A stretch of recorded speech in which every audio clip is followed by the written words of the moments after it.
नमस्कार दोस्तों। देखिए, बहुत इंपॉर्टेंट एक यहाँ पे रिपोर्ट निकल के आ रही है फिलिप कैपिटल की तरफ से। और ये रिपोर्ट है जो पावर कंपनीज़ हैं, जो पावर में फाइनेंस का काम करती हैं, फाइनेंशियरीज, इनकी बात हो रही है। तो कुछ कंपनियां आपको बता दूं, यहाँ पे पीएफसी है, आरईसी है, और अभी एक रिसेंट लिस्टिंग हुई है तो उस पर फोकस रहेगा हमारा इरडा की। तो IREDA, Indian renewable energy development authority, तो ये कंपनी अभी देख सकते हैं कि 104 पे क्लोजिंग हुई आज, लगभग 2.5% ऊपर था। लेकिन इंटरेस्टिंग चीज़ अगर आपको मैं बताऊं, तो जो कि सभी लोग जानते हैं इसमें क्यों क्रेज़ बना हुआ है, ये देखिए, डबल हो चुका है। जहाँ से लिस्टिंग हुई ना, ये वहाँ से डबल हो चुका है। 50 रुपये के आसपास लिस्टिंग हुई थी, और आईपीओ प्राइस तो देखिए और भी नीचे था, 32 रुपये का था आईपीओ प्राइस। तो वहाँ से देखेंगे तो लगभग 3 गुना हो चुका है। 32, 64, 96, 3 गुना से ज़्यादा हो चुका है ये। तो यहाँ देख सकते हैं, जहाँ पे लिस्ट हुआ, अगर उस दिन भी कोई ख़रीद लिया होता तो आज वो डबल प्राइस पे बैठा है। तो एक बहुत इंटरेस्टिंग रिपोर्ट निकल के आ रही है। इसमें जो टारगेट प्राइस है मैं बता दूं, जहां मार्केट पूरी तरीके से ऑप्टिमिस्टिक लग रहा है इस शेयर पे, लोग 200-200 के टारगेट निकाल के बैठ रहे हैं। अब जुबा जुबा पे हर ये नाम आ चुका है इरडा का। तो अब फिलिप कैपिटल ने जो रिपोर्ट निकाली उसमें देखिए टारगेट उसने उन्होंने घटा दिया है। तो मुझे थोड़ा सा ये जो कंसेंसस है, मतलब जो पब्लिक का यहाँ पे मूड है, जो और ब्रोकर का मूड है, उससे थोड़ा अलग लगा, तो मैं वीडियो बना रहा हूँ इस पर। 80 रुपये का उन्होंने यहाँ पे टारगेट कर दिया है। टारगेट से मतलब नहीं, अपने आप को रीजनिंग हम लोग पढ़ेंगे कि क्या रीजनिंग दिया है और क्यों ये हो सकता है कि नहीं हो सकता, ये आप यहाँ पे इस वीडियो में आपको पता चलेगा। तो एक बार टेक्निकल चार्ट पे भी नज़र डाल लेते हैं, चलिए। तो ये रहा इरडा का चार्ट। बहुत दिन तो नहीं हुए हैं, यहाँ पे देख सकते हैं कि किस प्रकार से पैटर्न बन रहा है। बहुत ही प्यारा पैटर्न है ये, फ्लैग एंड पेनेट का कह सकते हैं, या फिर फ्लैग एंड पोल का हो सकता है। ये देख सकते हैं, यहाँ पे एक और पोल और यहाँ पे एक और फ्लैग है ये। तो दोनों ही साइड में जिधर भी मूव आए तैयार रहिएगा। ऊपर ब्रेकआउट मिल सकता है अच्छा खासा, नीचे ब्रेकडाउन मिल सकता है। ये तो हो गई टेक्निकल एनालिसिस। शॉर्ट टर्म के प्लेयर्स इसका फ़ायदा उठाते हैं और पैसा बनाते हैं। आप भी अपने चार्ट पे इसको खोलिएगा। डेली चार्ट में अभी तो कैंडल कम है, इसको जैसे ही आप 5 मिनट या फिर 5 मिनट नहीं, लेकिन अगर 15-20 मिनट का चार्ट लगाएंगे तो क्लियर आपको पिक्चर मिलेगा। ट्रेंड लाइन बनाइए ऐसे जोड़ते हुए, ऊपर वालों को नीचे वालों को, फिर इंतजार करिए ब्रेकडाउन या फिर ब्रेकआउट का, क्योंकि ऑलरेडी ये चीज़ हमें यहाँ पे देखने को मिला। ब्रेकआउट ही ज़्यादातर यहाँ पे होता है, देख सकते हैं। तो इरडा में ये चीज़ आपको यहाँ पे देखने को मिलेगी। चलिए एक बार कंपनी के हम जो रिपोर्ट की बात कर रहे हैं उसको देखते हैं। तो इधर आ गए हम लोग फिलिप कैपिटल के रिपोर्ट पे, और करंट मार्केट प्राइस 104 है, जो इनका टारगेट प्राइस 80 है, जो कि अभी 23% का ये डाउनवर्ड साइड देख रहे हैं एक साल के अंदर। तो ऐसा क्या हो गया कंपनी के बारे में, कुछ डिटेल यहाँ पे देख सकते हैं कि जो यहाँ पे 52 वीक का हाई है वो 123 है, और 52 वीक का लो जैसा मैंने बताया 50 पे है। प्रमोटर 75% है, और जो यहाँ पे डी आईज हैं 8.5% पोजीशन में आ चुके हैं। एफ आई भी 4% पोजीशन रखे हैं। पब्लिक जो है 12.5% है। काफ़ी तगड़ा परफॉर्मेंस रहा है लिस्टिंग के बाद। तो देखिए यहाँ पे इनका जो इन्होंने कवरेज स्टार्ट किया, तो कवरेज स्टार्ट करने के बाद और नीचे का लेवल लिखने के बाद इन्होंने जो रीजनिंग दी है उसको पढ़ते हैं कि लोन ग्रोथ है जो नॉन कन्वेंशनल सेगमेंट है। यहाँ पे देखिए 500 गीगावाट का अनाउंसमेंट किया गया है कि नॉन फॉसिल फ्यूल, जो मतलब पेट्रोल डीजल से रिलेटेड ना हो, तो उसमें यहाँ पे इंस्टॉलेशन हो जाएगा 2030 तक। ये अनाउंसमेंट हुआ है। तो 500 गीगावाट बहुत बड़ी कैपेसिटी है रिन्यूएबल एनर्जी में 2030 तक। और यहाँ पे देख सकते हैं नेट ज़ीरो, तो सबको मालूम है 2017 तक इंडिया जो है नेट ज़ीरो बनने की कोशिश कर रहा है। मतलब जितना कार्बन इंडिया रिलीज़ करेगा उतना ही कार्बन इंडिया एब्जॉर्ब कर लेगा, मतलब नेट ज़ीरो बन जाएगा। तो ये इसके लिए काफ़ी बड़ा ये कमिटमेंट है दोस्तों, 2070 तक करना। और इंडिया जो है one of the most accelerated energy transition trajectory है। मतलब इंडिया एक ऐसा मार्केट है जहाँ पे ये जो ट्रांजिशन हो रहा है ना फॉसिल फ्यूल से टुवर्ड्स रिन्यूएबल एनर्जी और नॉन कन्वेंशनल एनर्जी, बहुत तेज़ हो रहा है। ऐसा कोई मार्केट दुनिया में नहीं है जहाँ पे इससे तेज़ रेट से यहाँ पे कन्वर्जन कर लें, ट्रांसमिशन कर लें, ट्रांजिशन कर लें, कुछ भी कर लें, ये हो रहा है। तो इंडिया ये ऐसा मार्केट है। तो Indian renewable energy development agency, authority नहीं है, एजेंसी है, लिमिटेड प्योर प्ले है यहाँ पे ग्रीन फाइनेंसिंग। तो जो यहाँ पे ग्रीन फाइनेंसिंग मतलब ये यही हो गए आपके जो यहाँ पे ग्रीन एनर्जी से जिसे कहते हैं, एनबीएफसी है। तो एक ये फैंसी वर्ड जब ऐड हो जाता है तो कंपनियों में थोड़ा सा प्रीमियम देखने को मिलता है। अगर आप इसकी कंपैरिजन करेंगे बाकी कन्वेंशनल फाइनेंशिंग कंपनी से, जैसे पीएफसी हो गई, आरईसी हो गई, तो इतने मूव आने के बाद, इन दोनों कंपनियों की बात कर रहा हूँ, इतने मूव आने के बाद भी पीएफसी और आरईसी बहुत बहुत बहुत सस्ते हैं। लेकिन इरडा जो है सिर्फ क्योंकि ग्रीन एनर्जी यहाँ पे है, क्लीन एनर्जी नाम इसके साथ ऐड है, तो ये इन सब से काफ़ी प्रीमियम पे ट्रेड कर रहा है। ये चीज़ आपको समझना चाहिए यहाँ पे। उसके बाद है रैपिड जो ग्रोथ होगा रिन्यूएबल एनर्जी सेक्टर में, इसको ये कैप्चर करने के लिए तैयार है। अभी मैं आपको पॉजिटिव पॉइंट बता रहा हूँ यहाँ पे कि देखिए डोमेन नॉलेज इनको काफ़ी तगड़ा है, जो इनोवेटिव सोल्यूशन इनके हैं। 10 से ज़्यादा रिन्यूएबल एनर्जी सेक्टर हैं, जैसे सोलर हो गया, विंड हो गया, इसके अलावा आपका हाइड्रो हो गया, बायोमास हो गया। बायोमास जिसमें एक आप कह सकते हैं बहुत ही सिंपल और चीप तरीका है ये। और इसके अलावा बहुत सारे तरीके हैं, आप देख सकते हैं ईवी हो गया, वेस्ट टू एनर्जी हो गया, मैन्युफैक्चरिंग, इथेनॉल, ये सब जो हैं डोमेन्स हैं जिसमें इनको एक्सपर्टाइज़ है। वी एक्सपेक्ट लोन बुक जो है यहाँ पे 30% ग्रो करेगा दोस्तों, ये एक्सपेक्ट कर रहे हैं। इनका जो इस कंपनी का लोन बुक 2023 फाइनेंशियल ईयर से 2026 तक हर साल 30% ग्रो करेगा, और one of the fastest growing NBFC होगी ये पूरे ही रिन्यूएबल एनर्जी सिस्टम में। तो ये रहा। एक थोड़ा सा नेगेटिव पॉइंट है कि इनका जो स्प्रेड है, स्प्रेड मतलब होता है बेसिकली डिफरेंस। डिफरेंस अगर एक एनबीएफसी है तो इसके लिए डिफरेंस की बात कहाँ हो सकती है कि देखिए एक एनबीएफसी है, उसको कुछ पैसे कंपनियों को देने होते हैं प्रोजेक्ट्स के लिए, लेकिन उसके पास पैसा प्रिंटिंग का कुछ मशीन तो है नहीं, तो वो भी पैसा उठाती है। तो ये जो कहीं से उठाना पैसा और किसी प्लेयर को देना, ये बीच का जो डिफरेंस है ना, इसको स्प्रेड कहते हैं। ये कितना यहाँ पे इसकी आप कह सकते हैं विड्थ है या फिर मार्जिन है कह सकते हैं। तो राइजिंग कॉस्ट ऑफ फंड्स मतलब पैसा उठाना ये महंगा हो रहा है, और increasing growth in low yielding solar and wind segment will keep its spread under pressure. मतलब इनका जो स्प्रेड है बीच का जो ये है, ये कम ही रहेगा, ये कह रहे हैं।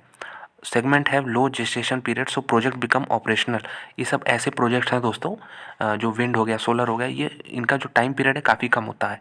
मतलब इस थर्मल पावर प्लांट की तरह नहीं कि आपको बहुत सारा यहाँ पे सेटअप करना होता है, इनका तुरंत ही इंस्टॉलेशन के बाद यूटिलाइजेशन शुरू हो जाता है। सिर्फ 9 से 15 महीने लगते हैं, तो ये बहुत कम टाइम पीरियड है अगर आप कंपैरिजन करें थर्मल से तो। और कमीशनिंग के बाद इनका जो है रिस्क जो है कम हो जाता है, तो यहाँ पे प्रेशर जो है ईल्ड्स पे बढ़ जाता है, जो मार्जिन है उस पर बढ़ जाता है।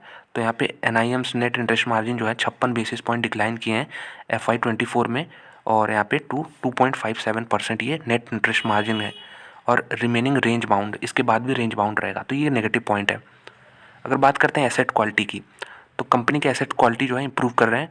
क्रेडिट कॉस्ट जो है नॉर्मलाइज हो जाएगा, जो FY20 के लोज हैं वहाँ से। इसके अलावा जो रिस्क जैसे मैंने बताया कि स्प्रेड का रिस्क है। एसेट क्वालिटी की अगर बात करें तो प्राइवेट सेक्टर का हाइयर एक्सपोजर है और higher proportion of vulnerable pool are potential.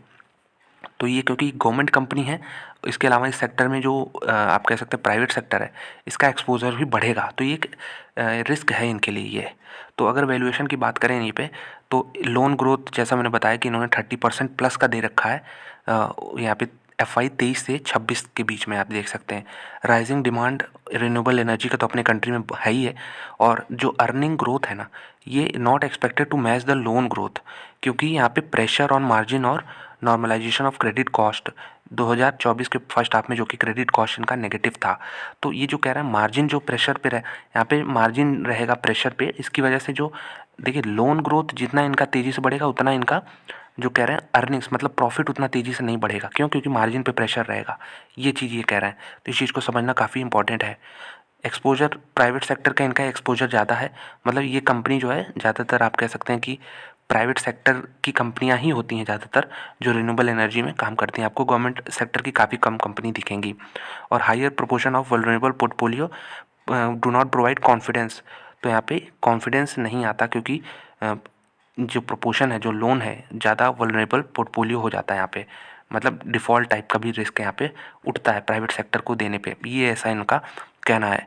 Earning growth इन्होंने 28%, 25%, 17% यहाँ पे लिखा है 24, 25, 26 साल में, और मतलब FY फाइनेंशियल ईयर के हिसाब से, और ट्रांसलेटिंग इनटू रिटर्न्स ऑफ, जो अगर रिटर्न ऑन इक्विटी देखें तो 15% प्लस ही रहने वाला है ROE। स्टॉक जो है अगर बुक वैल्यू की बात करें, एडजस्टेड बुक वैल्यू यहाँ पे देखेंगे पर शेयर, तो 3.7 ट्रेड कर रहा है अभी। 3.2 हो जाएगा 2025 में, माफ लीजिएगा 2.7 हो जाएगा 2026 में। लोन ग्रोथ जरूर इनका हाई है, रिटर्न रेशियोज कंपनी के वीक हैं, और higher exposure to private segment है। इसकी वजह से कन्विक्शन इस फिलिप कैपिटल का इस पर बन नहीं रहा है, इसलिए उन्होंने 80 की रेटिंग दे दी है। सेल के साथ यहाँ पे 80 का टारगेट दे दिया है, और इन्होंने जो प्राइस टू बुक वैल्यू रखा है 2.1 टाइम्स रखा है। FY26 का बुक वैल्यू 38 निकाल के इसके हिसाब से इन्होंने टारगेट बनाया है। तो यहाँ पे देख सकते हैं कि ये कंपनी का कुछ डेटा है जिसके हिसाब से इन्होंने वैल्यूएशन निकाला है 80 का। तो ये हाई ग्रोथ पीरियड यहाँ पे इसके अलावा ये सब बहुत सारे यहाँ पे टेक्निकल टर्म्स यूज़ किए गए, लेकिन अगर आप सिंपल डेटा भी देखें तो जो इंटरेस्ट इनकम है इनका 8.1% है यहाँ पे 2022 में, फिर 7.7% है, और 26 में एस्टिमेट कर रहे हैं 8.1% रहने वाला है।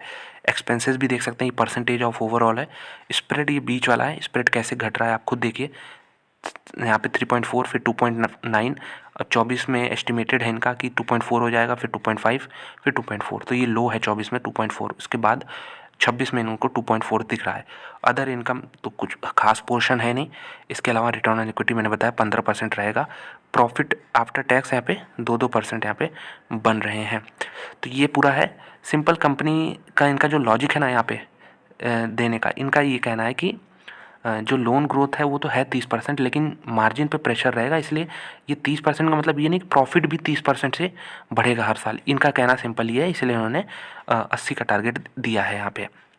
यहाँ पे और देखें तो लोन बुक का अगर ट्रेंड देख लें आप, तो इनका लोन बुक कैसे बढ़ता जा रहा है ये देख सकते हैं। और जो लोन बुक का ग्रोथ है ये भी यहाँ पे थोड़ा सा 2023 के बाद इन्होंने डाउनवर्ड किया है। और अगर देखें लोन कितने सैंक्शन हो गए हैं, कितने डिसबर्स्ड हो गए हैं, तो ये भी आप देख सकते हैं यहाँ पे इस ग्राफ से। फाइनेंशियल जो प्रोडक्ट्स हैं यहाँ पे देख सकते हैं, रिन्यूएबल एनर्जी प्रोडक्ट्स प्रोजेक्ट्स जो होते हैं उसके सिक्योरिटाइजेशन के हिसाब से, और ये सब इनका काम है बेसिकली। तो ये सब आपको यहाँ पे देखना पड़ेगा। अगर देखें तो 52% जो कंपनी का लोन बुक है वो सोलर और विंड सेगमेंट में ही कंसंट्रेटेड है।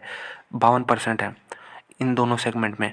और क्योंकि स्ट्रॉन्ग ग्रोथ है सोलर और विंड में, ये जो है 67% रीच कर जाएगा, मतलब ये अभी भी बढ़ के 67% हो जाएगा 2026 तक। यहाँ पे आप देख सकते हैं कि 2000 ये इन्होंने 21 का दिया है, 22 का दिया है, 23 का और 24 का एस्टिमेट किया है।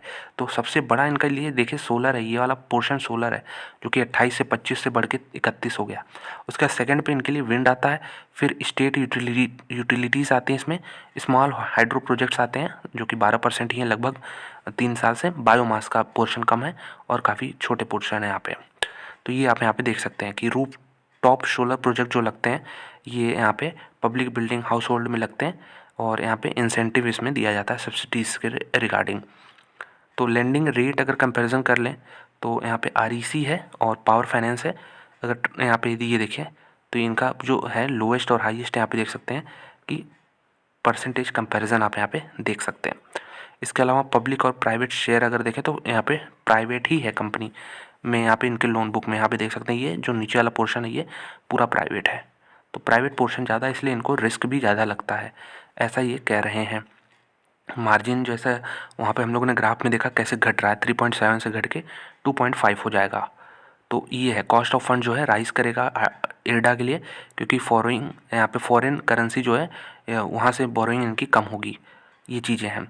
स्प्रेड वाटरफॉल चार्ट, तो ये वही चीज़ को इन्होंने दूसरे तरीके से दर्शाया है। यील्ड कितना मिल रहा है फंड्स पे, तो पीएफसी की अगर बात करें तो पीएफसी का ये है, आरईसी का ये है, इरडा का ये है। इरडा का इन दोनों के मुकाबले जो यील्ड है काफ़ी कम है, यहाँ पे देख सकते हैं। इन दोनों कंपनियों का नेक टू नेक हमेशा रहता है, लेकिन इरडा का 2021 में ज़्यादा था इनसे, एक कंपनी से ज़्यादा था आरईसी से, लेकिन अब सिर्फ आधा ही हो गया लगभग। तो ये चीज़ है यील्ड। कॉस्ट ऑफ फंड देख सकते हैं लगभग सेम है तीनों ही कंपनियों का। इसके अलावा स्प्रेड देख सकते हैं, स्प्रेड इन दोनों ही कंपनियों का इरडा से काफ़ी ज़्यादा है। तो रिन्यूएबल एनर्जी इसमें नाम जुड़ा है, लेकिन इसका टारगेट प्राइस इन्होंने 80 किया है, इसीलिए क्योंकि इनको वो प्रॉफिट में ग्रोथ नहीं दिखता।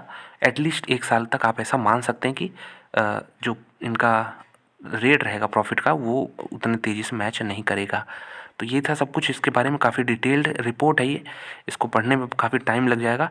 और यहाँ पे मिनी रत्न कंपनी सबको मालूम है ये कंपनी, और यहाँ पे कहाँ से पैसा उठाती है ये भी जान लीजिए। कंटिन्यूस एफर्ट जो है कंपनी कर रही है, financing competitive rate from domestic और international capital market issuances, green bond से पैसा उठाते हैं, और पार्टनरशिप के through national international financial institution, world bank हो गया, यहाँ पे इस तरह के जो इंस्टीट्यूशंस हैं उनसे पैसा ये मिलता है इनको। और यहाँ पे बॉन्ड यहाँ पे देख सकते हैं 16, 17, 18, 19 इनका एनएससी पे लिस्टेड बॉन्ड है। गवर्नमेंट यहाँ पे $15 बिलियन इन्होंने इक्विटी में गवर्नमेंट ऑफ इंडिया ने इन्फ्यूज़ किया है। 15 बिलियन मतलब 1500 करोड़ रुपए। ग्रुप स्ट्रक्चर ऐसा है, और कंपनी के बारे में कुछ डिटेल की मैनेजर यहाँ पे कौन कौन है, और forward price to book value भी महंगा है पीएफसी और आरईसी से। तो सिर्फ रिन्यूएबल नाम इसमें ऐड हुआ है, इसलिए थोड़ा सा अभी इसमें फ्रॉथ देखने को मिल रहा है, मतलब तेज़ी देखने को मिल रही है आईपीओ से ट्रिपल हो गया, लिस्टिंग से डबल हो गया, ये चीज़ मैं कह रहा हूँ, क्योंकि रिन्यूएबल एनर्जी यहाँ पे नाम ऐड है। तो एक चीज़ और है कि देखिए, रिपोर्ट पढ़ना अलग है, लेकिन उसको फॉलो करके तुरंत सेल कर देना ये गलत चीज़ है। इस पर खुद की स्टडी होनी चाहिए। अगर आप screener.com पे जाएंगे तो आपको सारे डेटा मिल जाएंगे जो यहाँ पे इन्होंने देखा है। आप खुद देखिए जो लोन ग्रोथ रहा है, अगर मैं आपको दिखाऊं यहाँ पे, तो चलिए मैं आपको यहाँ पे दिखाता हूँ। 2019 में कंपनी का रेवेन्यू जो था 2020 करोड़ था। कितना तेज़ी से यहाँ पे ग्रोथ दिख रहा है आपको, 2300 करोड़, 26 करोड़, 28 करोड़, 2800, यहाँ पे फिर 3500 करोड़ हो गया। तो ये रहा रेवेन्यू में ग्रोथ। अब प्रॉफिट में अगर आप देखें ग्रोथ, तो 250 से बढ़ के 865 करोड़ हुआ है। अगर हम देखें तो प्रॉफिट 3 टाइम्स हुआ है, जबकि यहाँ पे रेवेन्यू जो है उतना ज़्यादा यहाँ पे बढ़ा नहीं है। तो साफ साफ कह सकते हैं कि मार्जिन जो है 20% से बढ़ के 33% हुए हैं। तो ये चीज़ कंपनी का नेट प्रॉफिट में शो कर रहा है, लेकिन आगे चल के ये घटेगा, ऐसा ये मान के चल रहे हैं। इसलिए टारगेट प्राइस काफ़ी कम रखा है इन्होंने, 80 का यहाँ पे रखा है।